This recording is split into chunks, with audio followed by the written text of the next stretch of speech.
रखा था सोडरमल। तो अब नाम गधा कभी नहीं लेते थे, सोडरमल सोडरमल।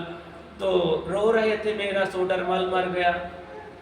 तो बड़े कफन दफन के, क्योंकि उसी की कमाई खा रहे थे धोबी।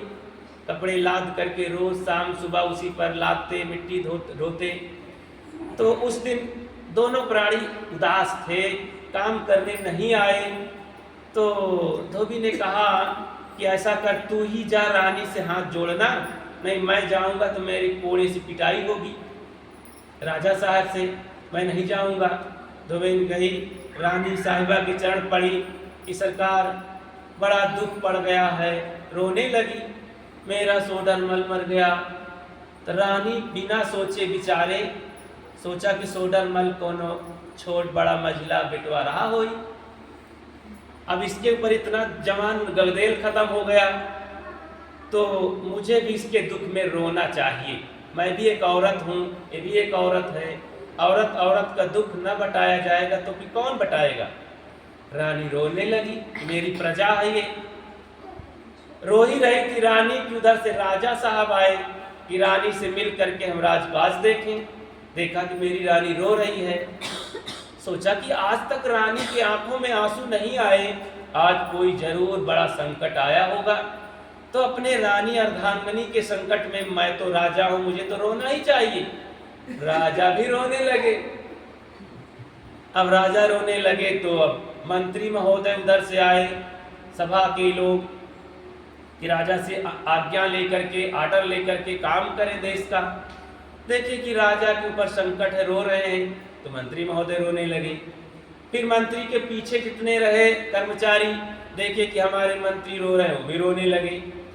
जब देखे कि हमारे देश की सेना रो रही है, फौजी रो रहे हैं, कर्मचारी रो रहे हैं, तो प्रजा भी रोने लगी। चारों तरफ कोहराम मच गया, कहीं कोई बाकी नहीं। उधर से शाम के समय एक संत सफेद सफेद ड्रेस में सोचे कि यहीं आज रात निवास किया करेंगे। जैसे उस मोहल्ले में आए, देखे अरे यहाँ तो कोई घटना घट गई, रो रहे, मैं इसमें नहीं रहूंगा, आगे मोहल्ले में रहूंगा। अगले मोहल्ले में गए तो वहां भी वही हाल, तीसरे में गए वहां वही हाल। क्या बात है भाई, पूरा नगर का नगर। पूछे भाई क्या कारण, कोई तो कारण होगा। कहीं महाराज कारण तो नहीं पता, हमारे फौजी रो रहे से हम रो रहे हैं। फौजियों से पूछे क्यों रो रहे हो भाई, अरे हमारे मंत्री रो रहे हैं इसलिए हम रो रहे हैं। गजब हो गया, देखी देखा, रो रहे हैं। मंत्री से गए, सोचे मंत्री बताएंगे, मंत्री महोदय क्यों रो रहे, तुम्हारे पास तो भारी पावर है, सामना करना चाहिए दुख का, संकट का। कहें संत जी हमने वास्तव में धोखा खा गए, विचार नहीं किए, हमारे राजा रो रहे हैं इसलिए हम रोने लगे। इसका मतलब कारण नहीं जानते हैं तो राजा के पास चलें। राजा के पास गए, हजूर आप क्यों रो रहे हैं, आपके पास तो फुल पावर, वीटो पावर है, तो कोई संकट नहीं आ सकता।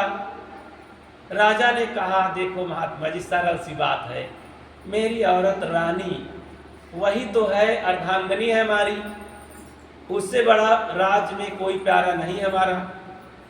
तो वो उसके आंखों में आंसू देख करके मुझे नहीं रहा गया, मैं भी रोने लगा। कारण मैं नहीं जानता।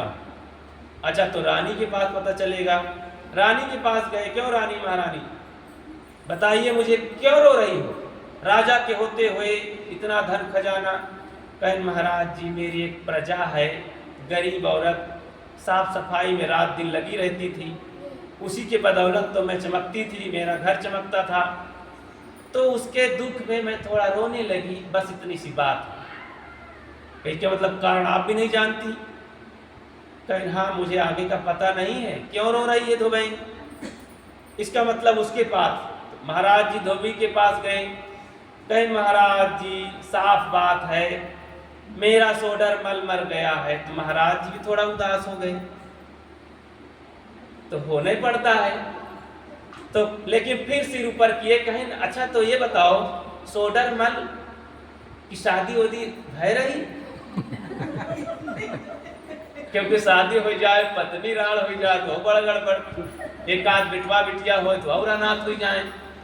अब ऐसा मर जाए तो कोई बात नहीं, को नहीं रहा भाई। तो अरे कहा महाराज, कोनो आदमी थोड़े, गधा था हमारा। पोल खुलते ही रानी की बड़ी बड़ी आंखें हुई, इतना शर्माई कि अपने महल में भाग गई। राजा सुन पाए तो बेचारे मुंह दाब के भागे कि एक गधा के मरने से हम लोग यहाँ कोहराम मचाए हुए हैं, पूरा नगर का नगर रो डाले।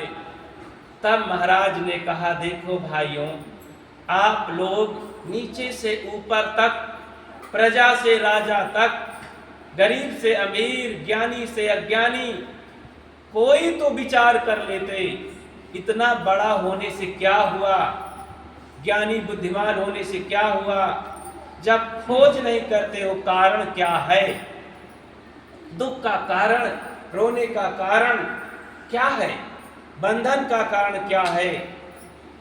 जब कारण खोजोगे तो पता पाओगे, वो कारण पता चलेगा विचार से। विचार नहीं किए हो, इसीलिए आज सब लोग शर्मिंदा हो रहे हो, राजा रानी को भी शर्मिंदा होना पड़ा। तो आज हम देखते हैं, क्या गृहस्थ हो, क्या विरक्त हो, क्या धनी हो, क्या निर्धन हो, बिना विचार किए सब मानते चले जा रहे हैं, जानते नहीं हैं, सब मानते चले जा रहे हैं, गलत बात को भी मान लिए हैं, कान नहीं टटोल रहे हैं, कहते हैं कौवा लईगा कान।